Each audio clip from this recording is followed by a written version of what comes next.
अस्सलाम वालेकुम।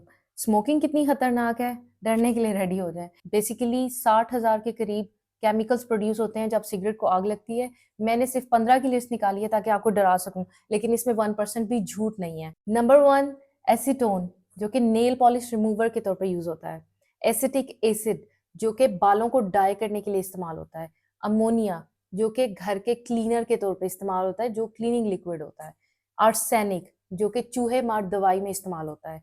बेंजीन जो कि रबर इंडस्ट्री, सीमेंट इंडस्ट्री और गैसोलीन में इस्तेमाल होता है। ब्यूटेन जो कि आपका लाइटर के अंदर का लिक्विड होता है, जब आप सिगरेट को आग लगाते हैं वो इसमें इस्तेमाल होता है। कैडमियम जो कि बैटरी का तेजाब बनाने के लिए इस्तेमाल होता है। कार्बन मोनोऑक्साइड जो कि एक इंतहाई खतरनाक गैस है। इसके अलावा फॉर्मेल्डिहाइड जो कि डेड बॉडीज को प्रिजर्व करने के लिए इस्तेमाल होती है। इसके अलावा हेक्सामीन जो बारबेक्यू लाइटर फ्लूइड के लिए यूज होती है। लेड जो कि बैटरीज में इस्तेमाल होती है। मीथानोल जो कि रॉकेट के फ्यूल के तौर पे इस्तेमाल होती है। निकोटीन जो कि कीड़े मार दवाई के तौर पे इस्तेमाल होती है। टार सड़कें बनाने के लिए इस्तेमाल होती है। टोलीन जो कि पेंट बनाने के लिए इस्तेमाल होती है। ये एक छोटी सी लिस्ट थी, इसमें बहुत सारे केमिकल्स हैं। अब इनको सुन के आपको अंदाजा हो रहा होगा कि जो सिगरेट की स्मोक है उसमें सिर्फ धुआं नहीं है, या उसमें निकोटीन नहीं है, या उसमें कोयला या तंबाकू नहीं है, उसमें ये सब कुछ है। ये सारे केमिकल्स जब धुएं में निकल रहे होते हैं उनके ऊपर नाम नहीं लिखा होता, इसीलिए आपको नजर नहीं आते और ना आपको इसका पता है। सो इसीलिए हमारा फर्ज बनता है कि हम आपको बताएं कि इसमें कितने खतरनाक केमिकल्स हैं। स्मोकिंग की वजह से एक साल में 80 लाख लोगों की डेथ होती है और 13 लाख ऐसे लोगों की डेथ होती है जो पैसिव स्मोकर्स हैं। पैसिव स्मोकर्स वो जो स्मोकर्स के साथ रहते हैं या उनके धुएं को वो भी इनहेल करते हैं। अब डॉक्टर काशिफ आपको बताते हैं कि स्मोकिंग के इफेक्ट्स क्या क्या होते हैं। यूजुअली तो हमें यही लगता है कि सिर्फ स्मोकिंग से लंग कैंसर होता है, लेकिन और क्या क्या होता है। इतने इतने बुरे साइड इफेक्ट्स हमारी बॉडी पे आते हैं। डॉक्टर काशिफ हमें डिटेल से बताते हैं। डॉक्टर काशिफ आप बताइए। इतने सारे केमिकल्स का जिक्र किया है, तो इसमें सबसे पहले निकोटीन का जिक्र करते हैं कि निकोटीन करती क्या है, कि किस वजह से ये स्मोकर सिगरेट की जान नहीं छोड़ते। निकोटीन ऐसा सब्सटेंस है जो हमारे दिमाग में जाके कुछ फील गुड हार्मोन्स रिलीज करता है, जिसे हम डोपामीन, सेरोटोनिन, उसमें एंडोर्फिन्स, कुछ और भी ऐसे हैं, एड्रेनालिन वगैरह, तो वो ये रिलीज़ करता है, जिसकी वजह से हमें बहुत अच्छा फील होता है। और ये फीलिंग है वो वक्ती तौर पे होती है, थोड़ी देर के लिए होती है, और उसके बाद ये इफ़ेक्ट ख़त्म हो जाता है। जैसे इसका इफ़ेक्ट ख़त्म होता है, स्मोकर्स को लगता है कि अभी हमें और सिगरेट लेना चाहिए। इसी तरह वो क्या करते हैं, 1 से 2, 2 से 4, 4 से 8, और 8 से फिर वो पैकेट से, एक पैकेट से दूसरे पैकेट पे जाते हैं। तो इस तरह उनको जो डिपेंडेंसी हो जाती है, जिसकी वजह से वो सिगरेट को छोड़ नहीं पाते। तो ये एक्चुअली निकोटीन जो है वो ज़्यादा देर बॉडी के अंदर नहीं रहती, 1 से 2 घंटे के बाद इसका असर ख़त्म हो जाता है, जिसकी वजह से जो स्मोकर्स हैं वो उनको फ़ील होता है कि अब हमें और निकोटीन लेनी चाहिए, जिसकी वजह से वो बार-बार स्मोक करते हैं। तो ये इसका इफ़ेक्ट था निकोटीन का, जो कि एक एक जिसके लिए वो सिगरेट पीते हैं सारे। तो इसमें इनको इतना नहीं पता कि ये इसके साथ-साथ जो और बहुत सारे तोहफ़े जो डॉक्टर अहमद ने अभी ज़िक्र किया वो ले रहे होते हैं, उससे क्या-क्या नुकसानात हैं। वो ऐसे केमिकल्स जो आमतौर पे बाकी चीज़ों में, इंडस्ट्रीज़ में यूज़ हो रहे थे, ऐसे केमिकल्स प्रोड्यूस होते हैं इस स्मोकिंग से। ज़िक्र करते हैं इसके इफ़ेक्ट्स का कि कहाँ-कहाँ, कैसे-कैसे बॉडी में नुकसान पहुँचाते हैं। आमतौर पे हमारा कांसेप्ट है कि ये सिर्फ़ लंग्स को डैमेज करते हैं या फिर अल्लाह ना करे कैंसर करते हैं। मैं आपको बताता चलूँ, ये हमारी पूरी बॉडी को अफ़ेक्ट करते हैं। तो इसमें जो सबसे पहले केमिकल करते हैं कि ये जो धुआँ निकलता है आपके सिगरेट से, ये सबसे पहले आपके होंठ ब्लैक करता है। ये मुँह के अंदर एक कोटिंग बनाता है आपके ज़ुबान के ऊपर। तो वो कोटिंग की वजह से आपके टेस्ट बड्स अफ़ेक्ट होते हैं, जिसकी वजह से आपको टेस्ट नहीं आता। इसके अलावा आपकी गम्स की इन्फेक्शन करता है, इन्फ्लेमेशन करता है। दाँतों को ये पीलापन तो करता है, ये सबको पता है, लेकिन दाँतों के एनेमल जो होती है, लेयर होती है ऊपर, उसको डैमेज करता है, जिसकी वजह से आपको कैविटीज़ बनती है, आपको दाँतों को कीड़ा लगता है। और इसके बाद आपके गले पे पहुँचता है, तो गले को अफ़ेक्ट करता है, इरिटेशन पैदा करता है, जिसकी वजह से आपको खाँसी वगैरह होती है और आपकी आवाज़ भारी होना शुरू हो जाती है। और फिर उसके बाद ये साँस की नाली में जाता है, तो साँस की नाली में हमारे छोटे-छोटे सीलिया जिसे हम कहते हैं, बालों की तरह के स्ट्रक्चर्स होते हैं अंदर, वहाँ पे जाके उनको डैमेज करता है।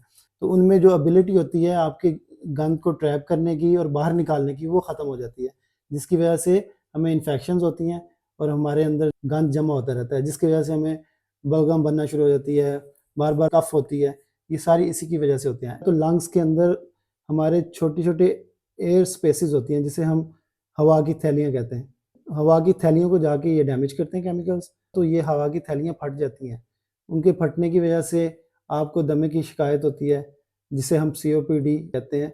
और ये वाला दमा जो होता है वो इरिवर्सिबल होता है, मतलब ये एक दफ़ा डैमेज हो गया तो वो वापस नहीं आ सकता। तो दूसरा ये कि जब धुआँ आपके जिस्म में जाता है तो आपके खून की नालियों में मौजूद ब्लड सेल्स जो कि ऑक्सीजन को कैरी करते हैं, वहाँ ऑक्सीजन की बजाय कार्बन मोनोऑक्साइड रिप्लेस हो जाती है।